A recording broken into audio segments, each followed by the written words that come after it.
우리는 매우 독특한 환경을 가지고 살고 있는 사람들입니다. 좀 고상한 말로 우리를 디아스포라라고 부르기도 하고요. 한국말로는 우리를 이민자들이라고 부릅니다. 물론 유학하는 학생들도 있겠고 여러 가지 형편과 이유로 다양한 모습으로 이곳에 사는 여러분들이겠지만은 저나 여러분들이나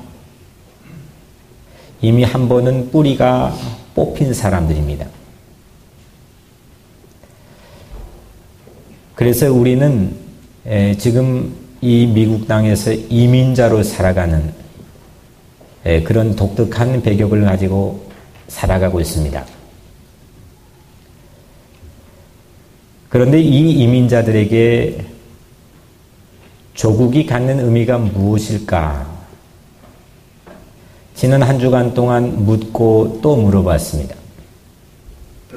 이민자인 이 목회자의 나에게 조국이 갖는 의미가 무엇일까? 조국은 나에게 무엇을 해줄 수 있고 나는 이 조국을 위해 또 무엇을 할 수 있단 말인가?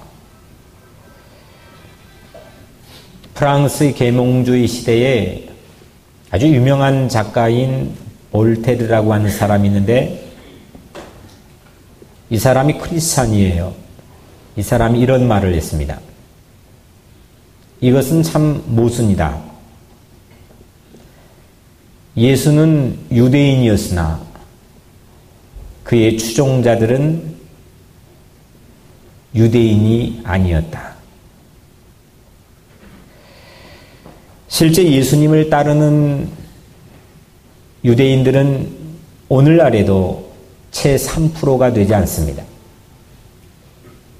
예수님은 유대인이었는데 예수님을 따르는 사람들은 온통 이방인들입니다. 예수님이 이 땅에 오신 이후로 이 세상에 세워진 수 없는 교회도 다 이방인의 차지가 되었습니다. 예수님에게 조국의 의미는 무엇이었을까? 예수님은 생전에 조국을 딱 한 번 떠났습니다. 그것도 아기였을 때 헤롯의 2살 아래의 모든 사내 아이를 살해하라는 끔찍한 망령의 정책을 듣고 이집트로 딱 한 번 피신 간 것 제외하고 예수님은 조국을 떠나본 적이 없습니다. 그런데 예수님에게 조국의 의미는 뭐지요? 하고 묻는 이가 그렇게 많지 않습니다.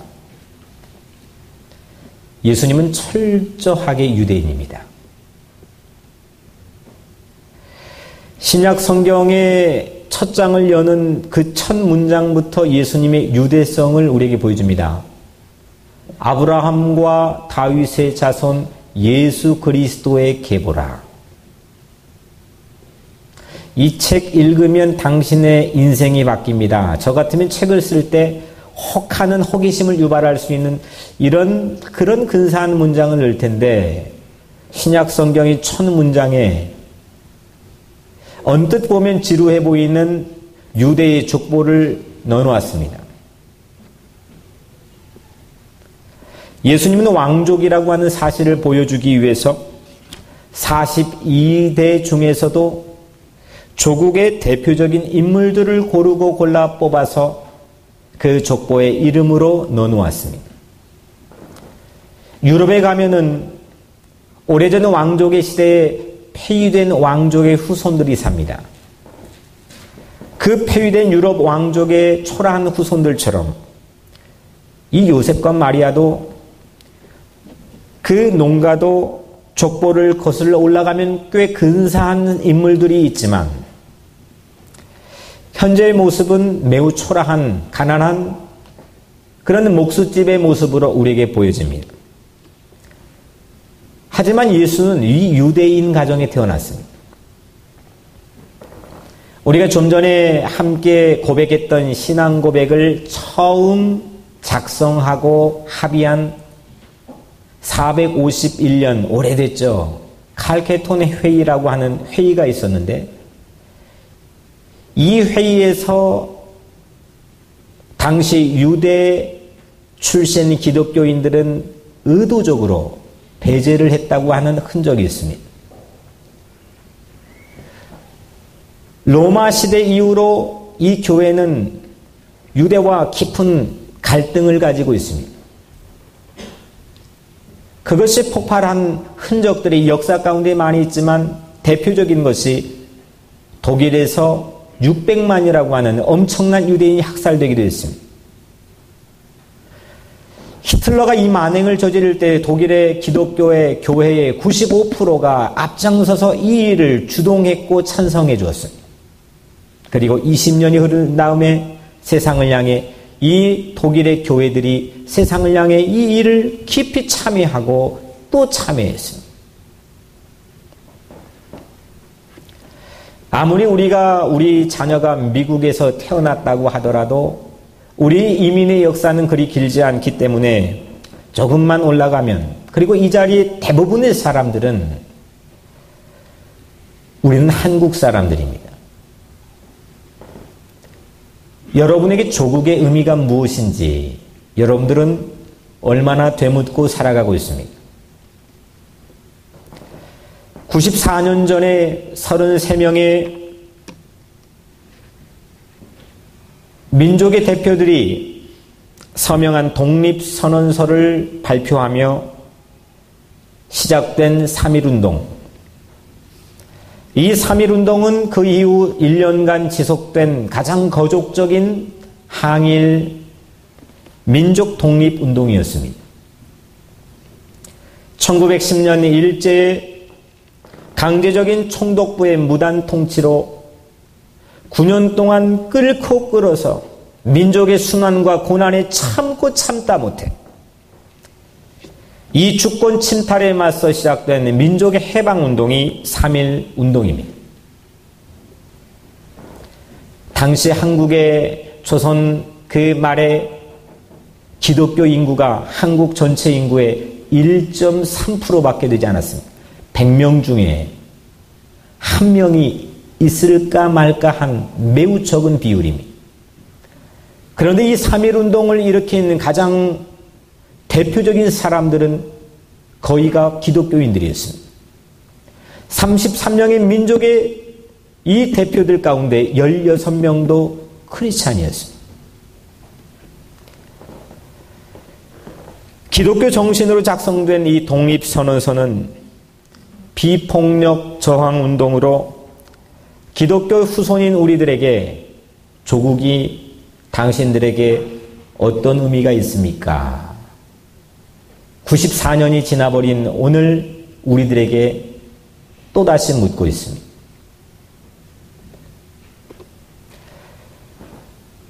로마 시대 이후의 교회는, 수 없는 교회는 예수님에게 더 유대의 색채를, 조국의 색채를 다 어떻게 하면 지워볼까 생각했지만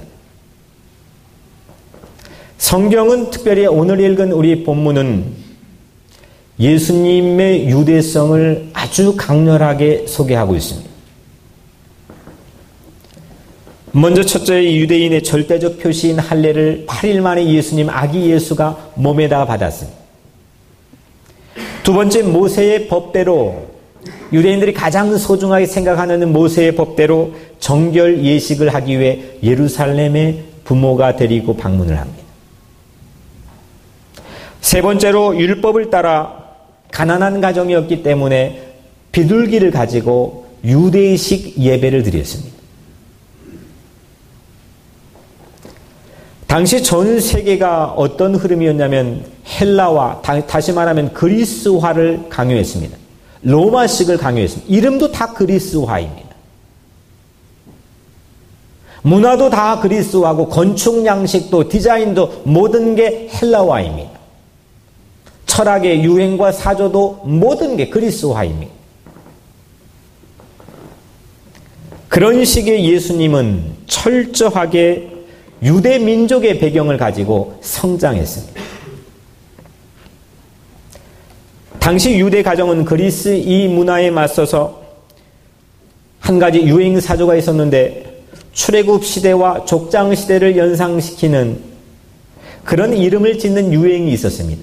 마치 아프리카계 미국인이 아프리카식 이름을 짓고 남미계 미국인들이 남미식 이름을 짓는 것처럼 당시 예수님 시대의 하나의 큰 유행과 사조가 민족의 자긍심을 회복하기 위해서 출애굽 시대의 놀라운 그 해방의 역사를 기억하면서 그때 당시에 이름을 짓는 유행이 있었습니다. 그래서 마리아도 미리암, 모세의 누이였던 미리암에게서 온 이름이 마리아입니다. 그리고 예수라고 하는 이름도 그가 구원하리라. 이 뜻을 가지고 있는 출애굽의 가장 위대한 지도자 가운데 한 사람이었던 여호수아의 이름을 따서 당시 가장 평범한 이름, 우리 예전에 철수, 순이 이런 이름처럼 가장 평범한 이름이었던, 유행하는 이름이었던 그런 이름을 가지고 예수님이 성장했습니다. 예수님은 철저한 이 유대 조국의 배경하에 그리고 애국해야 된다고 하는 그런 배경하에서 성장했습니다. 예수님이 탄생하기 전이니까 반세기 전이니까 기원전 한 50년 정도 될까요? 역사의 문헌의 기록에 의하면은 30년 동안이나 로마의 포갑으로 죽어간 유대인들이 무려 150만 명이나 된다고 합니다. 그 중에 한 예로 한 선지자는 이집트로 우리처럼 이민 간 디아스포라 주이시 한 선지자는 다수의 군중을 광야로 데리고 가서 내가 기도하고 명령을 내리기만 하면 예루살렘의 성벽이 무너질 것이라고 했는데 로마는 그 즉시 군대를 보내 반역자 4,000명을 유대인을 그 자리에 처형했다고 하는 흔적도 역사를 통해 전해집니다. 로마에 대항했던 800명의 바리새인들이 하루에 800명의 바리새인들이 하루에 십자가에 처형되었다고 하는 기록도 있습니다. 갈릴리의 로마 병기고에서 무기를 빼앗 탈취한 유대인들이 민족의 독립을 위해 저항했다가 무려 유대인 2,000명이 십자가에 처형당했다고 하는 기록도 전해집니다.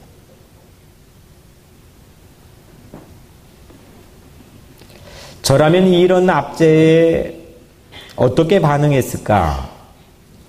당시 예수처럼 30살의 청년으로 살아갔던 그런 저라면 제가 어떻게 반응했을까 하고 생각하고 물어보았습니다.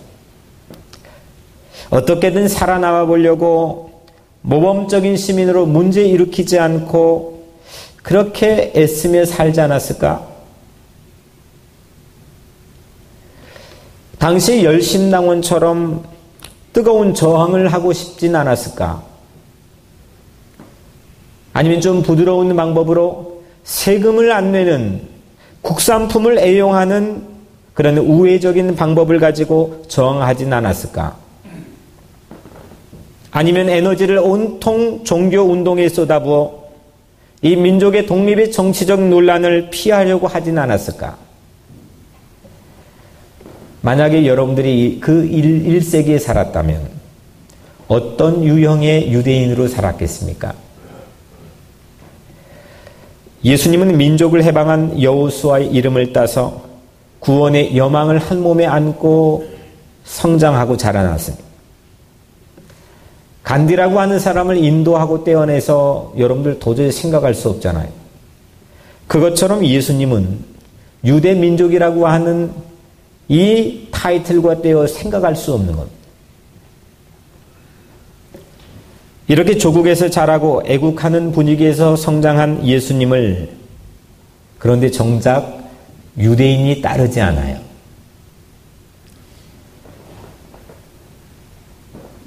현재도 세계에 퍼져 있는 전 세계 유대인의 3% 미만만이 그 예수님을 신뢰하고 믿기로 결심을 하고 있습니다. 그런데 오늘 본문을 보니까 희한한 한 사람이 등장합니다.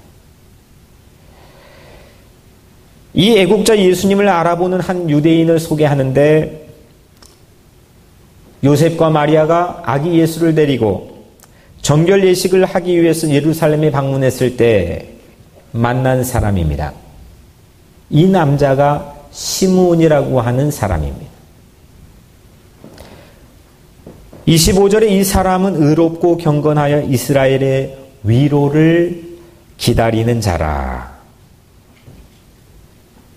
그 암흑한 민족의 터널을 지나면서 개인의 경건에만 머물지 않고 조국의 위로를 기다리는 깨어있는 그런 사람이 시므온이었습니다. 그가 아기 예수를 안고 축복합니다. 이제 아기가 얼마나 크겠습니까? 작은 아기를 안고 이 시몬이 축복하며 하는 말이 이는 만민 앞에 예비하신 것이요 이방을 비추는 빛이요 주의 백성 이스라엘의 영광이니이다. 오늘 30절 32절까지 이 짧은 말을 축복하며 찬양하고 기도해 줬습니다. 이방을 비추는 빛이고 주의 백성 이스라엘의 영광입니다. 이 아기 예수는 all nation, 온 누리, 열방을 위해 준비된 열방에 비친 빛이고 동시에 조국 이스라엘의 영광이라는 겁니다. 로마의 포갑에서의 조국의 영광이고 열방을 향한 희망의 빛으로 성장할 거라고 하는 축복의 예언인데 이 짧은 문장을 깊이 묵상하면 깨어있는 사람만이 볼 수 있는 아주 깊이 있는 통찰력과 안목이 담겨 있습니다. 여러분들 대개 민족주의 하면 세계주의를 놓치기가 쉽습니다. 또 세계주의, 세계화하면 반면에 민족주의를 간과하기가 쉽습니다. 노벨문학상 탔던 대단한 흑인 민족주의자이자 문학가였던 파노이라고 하는 프랑스 사람이 검은 얼굴이라고 하는 아주 유명한 문학작품을 냈는데 그 작품에서 이 저자는 민족주의에 빠지면 자기가 민족운동을 해놓고도 배타적이게 되고 때론 증오감이 마음속에 자라나기도 한다는 아주 깊은 심리적인 통찰을 가지고 문학작품을 써냈습니다. 반면에 열방이나 세계화만을 이야기했던 인식치고 민족의 위기 앞에 진지하게 고민한 사람 그렇게 많지 않습니다. 이것이 한국의 기독교 안에서 고스란히 담겨있는 한 가지의 병폐였습니다. 여러분들 유럽인들에게는 제가 영국에 공부하러 가기 전까지는 까마득하게 몰랐습니다. 우리 머릿속에는 민족주의 하면은 얼마나 좋은 겁니까? 근데 유럽의 거의 대부분의 사람들은 민족주의, 내셔널리즘 하면은 알레르기 반응을 일으킵니다. 아주 심각한 거부감을 보입니다. 왜냐하면 이 나치의 독일 민족주의와 무솔로니의 이탈리아 민족주의 이런 여러 가지 역사의 흔적들이 많이 있기 때문에 민족주의가 꼭 좋은 민족주의만 있는 게 아닙니다. 자기 민족을 위해서 남에게 피해를 주어도 전혀 무방한 민족주의가 있습니다. 이게 일본 군국주의입니다. 지난주에 마음이 참 그랬습니다. 일본이 다케시마의 날을 정해서 독도가 일본 땅이라고 하고 일본의 총리 나베는 미국을 방문해서 오바마 앞에 이런 연설을 했습니다. Japan is back. 일본이 돌아왔다. 그 안에 연설의 내용들은 아주 신박한 내용들입니다. 그들의 군국주의를 다시 부활시키려고 하는 야심이 숨겨 있습니다. 여기 제-미 중국 동포들은 수백 명이 함께 시위를 하게 되었습니다. 그래서 한국도 우리 제-미 동포도 단체들이 참 많이 있는데 누가 하지 않을까 생각했는데 조용하더라고요. 한국에서 목회할 때 매주 수요일에 일제시대 때 일본군에 의해서 강제로 연행되어 12살, 13살의 꽃다운 나이에 몸을 강제로 팔게 하는 정신대 그 할머니들을 함께 방문해서 곧잘 그 자리에 가서 기도하고 함께 마음을 나누었던 경험이 있습니다.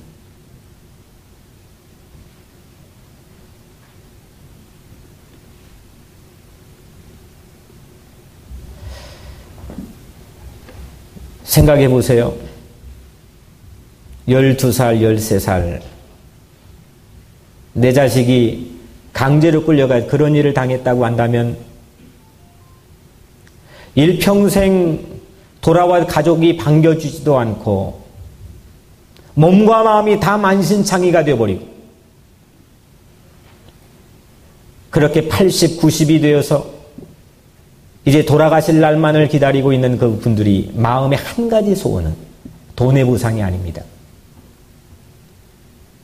일본의 진정한 사과입니다. 그런데 그거를 마다하고 도리어 그분들에게 상처를 안겨줍니다.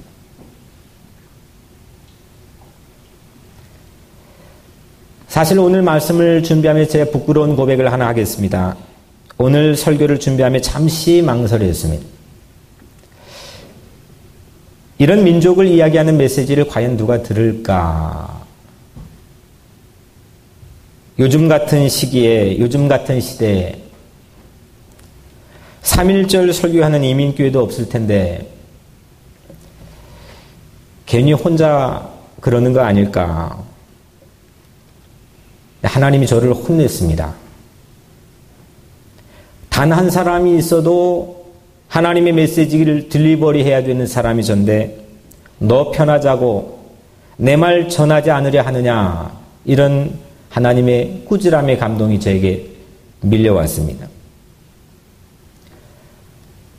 1980년대만 해도 한국의 남한 땅에는 방방곡곡에 구국기도원이라고 하는 게 마치 유행처럼 있었습니다. 한국전쟁 이후로 50년, 60년, 70년대 고을마다 우리 조국 안에는 나라를 위해 기도하는 우리 할머니들, 우리 믿음의 선조들이 구국기도원의 전통들을 만들어냈습니다. 그런데 지금 아쉽게도 남한 땅에 남아있는 구국기도원은 철원 근처에 하나 남아있는 대한구국기도원 이외에는 하나도 남아있지 않습니다. 중국의 명동촌을 중심으로 해서 민족의 독립을 위해 힘을 실어주었던 가장 해외의 큰 줄기가 바로 이 미국의 동부 라인입니다. 1910년도, 20년도에 필라델피아 서재필 기념관이 있잖아요. 생가가 있잖아요. 수 없는 민족에 깨어있는 자들이 조국을 위해 염려하고 함께 모여 기도했던 그 깊은 영성의 흐름들이 우리가 발딛고 사는 뉴욕, 필라델피아, 워싱턴에 있었습니다.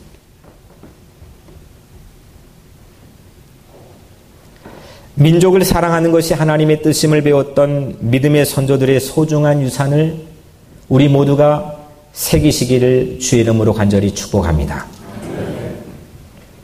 그런데 아프리카나 한국이 그 약한 민족들이 제국주의에 맞서 민족주의라고 하는 걸 사용한 것은 이 약자를 해방하는 좋은 동력이 됩니다. 이건 좋은 민족주의입니다.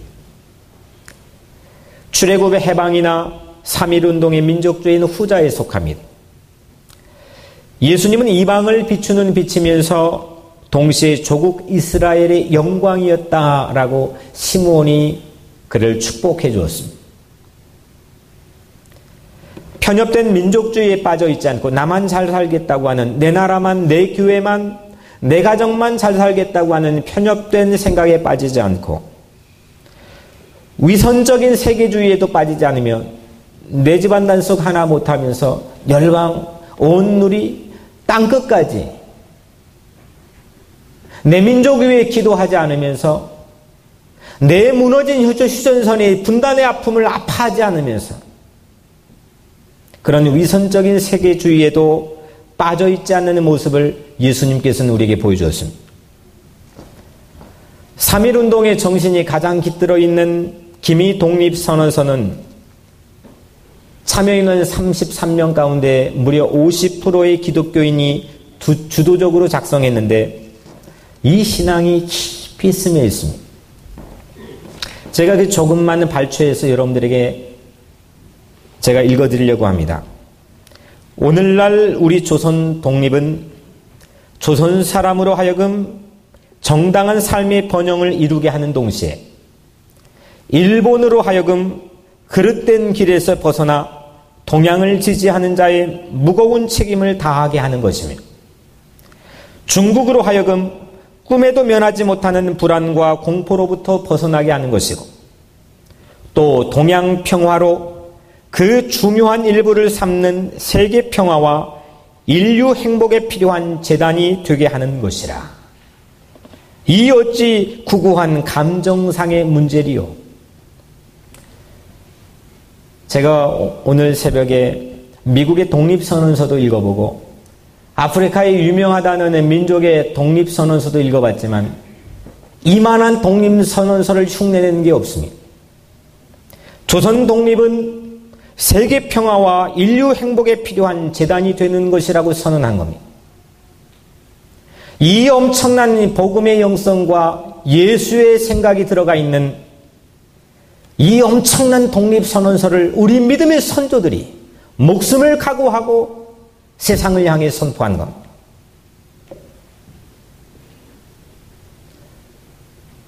어린아이로부터 할머니, 할아버지까지 모든 사람들이 삼천리 방방곡곡에 목숨을 내걸고 일본이 총칼에 맞서서 대한독립 만세를 외쳤습니다. 지금이야 이 태극기는 어디 가도 살 수 있고 구경할 수 있지만 이 태극기를 만들고 이 태극기를 흔들면 민족의 자주와 독립을 외치기 위해서 수 없는 사람들은 우리 믿음의 선조들은 목숨을 희생하고 바쳤습니다. 하나님께서는 우리 민족을 사랑하셨습니다. 민족에 대한 사랑을 우리에게 허락하셨습니다.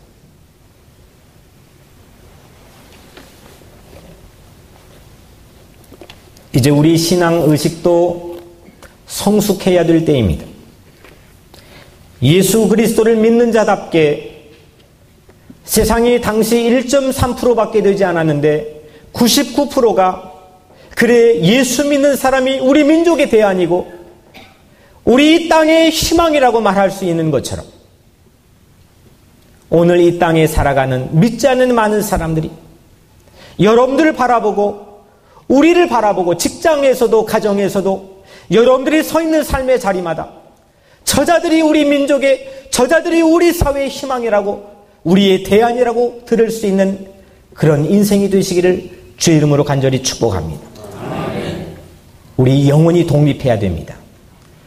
내 영혼이 족쇄로 채워져서 더 이상 굴욕과 굴종의 시대에 살아가면 안 됩니다. 독립이라는 게 뭡니까? 자리 잡는 거 아닙니까? 예속되어 내 자리를 빼앗겨버린 그런 인생이 내 자리를 찾아가고 자유를 만끽하는 것이 독립 아닙니까? 우리 하나님께서 예수 그리스도를 통하여 주신 우리에게 주신 가장 큰 선물인 구원은 우리 영혼이 우리의 삶이 우리 가정의 자유를 만끽하며 독립하는 겁니다. 세계 선교를 하며 조국의 휴전선의 아픔을 외면해서도 안 될 것이고 땅끝까지 선교하자는데 내 조국이 아파하고 조국의 허리가 두동강이 나서 마지막 세계 유일한 분단 국가로 남아있는데 그걸 위해 기도하지 않는 그런 신앙이 아니고 내 민족만을 위해서 생각하면서 아프리카의 세계 열방에 흩어져 있는 수 없는 아픔들을 외면하는 편협한 민족주의자가 아니고 우리 예수님은 이방을 비추는 빛이면서도 조국의 영광이 되셨습니다. 예수님 뭐라고 이 땅에 승천하시면 마지막 남긴 말씀 뭡니까? 너희가 성령을 받으면 권능을 받고 예루살렘과 온 유대와 사마리아와 땅끝까지 이르러 내 증인이 되라 하지 않았습니까? 그 말은 매우 살아있는 복음입니다. 예루살렘과 온 유대와 사마리아는 자기의 조국입니다. 그리고 땅끝은 이방입니다. 이 4대 선교지를 예수님께서는 우리에게 사명으로 주셨습니다. 예수님은 이것을 어떻게 이루었습니까?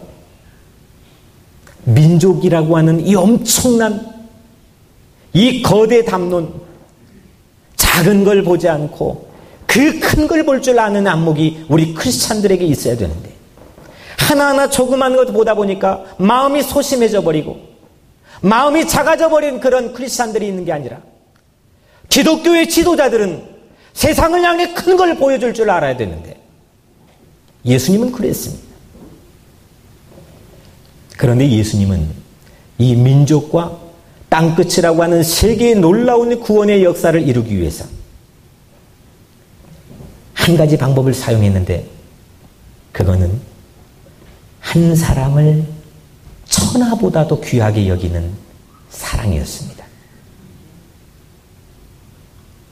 전 민족 안에서 한 사람을 놓치지 않고 그 사람을 고쳐주고 그 사람의 친구가 되어주고 그 사람과 동행해주고 그 사람과 함께 아파해주는 천하보다도 그 한 사람을 귀하게 여겨주는 십자가의 마음을 가지고 예수님은 예루살렘과 온 유대와 사마리아와 땅끝까지 선교를 우리에게 담당하게 사명을 주셨습니다. 그리고 십자가를 지기 위해서 골고다의 언덕을 오르셨습니다. 우리가 예수를 믿는다면 94년 전에 유관순을 비롯해 15살밖에 되지 않는 그 소녀를 비롯해 수없는 삼천리 반도 방방곡곡에 엄청난 신앙의 유산을 창조한 우리 민족의 선열들은 그 십자가를 지고 가는 골고다의 예수를 따라간 겁니다. 큰 걸 본 겁니다. 비범한 사람이 된 겁니다.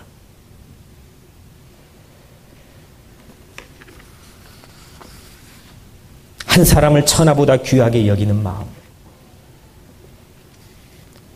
민족을 얘기하며 자기와 유익을 위해서 모든 걸 탈바꿈해버리는 그런 정치의 논리가 아니라 사람을 사랑하고 민족을 사랑하는 그런 마음. 민족 안에서 한 사람을 놓치지 않고 세계 땅끝까지 열방 가운데서 한 사람을 볼 줄 아는 그런 사랑. 그런 사랑으로 애국과 열방의 빛이 되셨습니다. 저는 그래 확신합니다.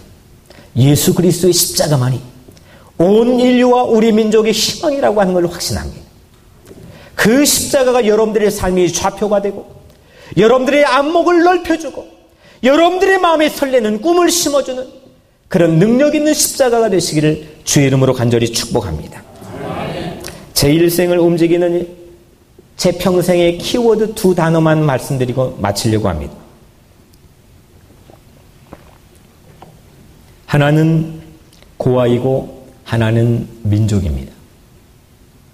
어린 시절 본의 아니게 고아들과 더불어 살았던 제 고아원 생활에서 저는 앞으로 커서 목사가 돼서 이 땅에 영혼의 고아로 살아가는 수없는 방황하는 영혼들의 벗이 되고 그들을 구원하는 복음을 전해야 되겠다는 꿈을 키워왔습니다.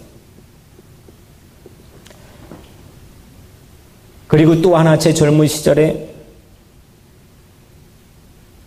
분단된 민족의 현실을 아파하면서 민족의 평화를 위해 휴전선을 걸어가며 총을 맞을지라도 그 민족의 재단의 희생제물이 될 수 있다면 그런 꿈을 가지고 여기까지 왔습니다. 하나님께서 저에게 주신 콜링입니다. 그런 지난주 한 노 목사님을 만났는데 그분의 딸이 지금 58세 된 독신 선교사입니다. 여자 선교사인데 그분이 북한에 들어가서 미국 시민권을 가지고 북한에 들어가서 평생 고아원을 두 곳을 세워 섬기면서 이북에 있는 사람들을 자기의 탤런트인 간호학을 가지고 가르치는 교수로 섬기고 있다고 들었습니다.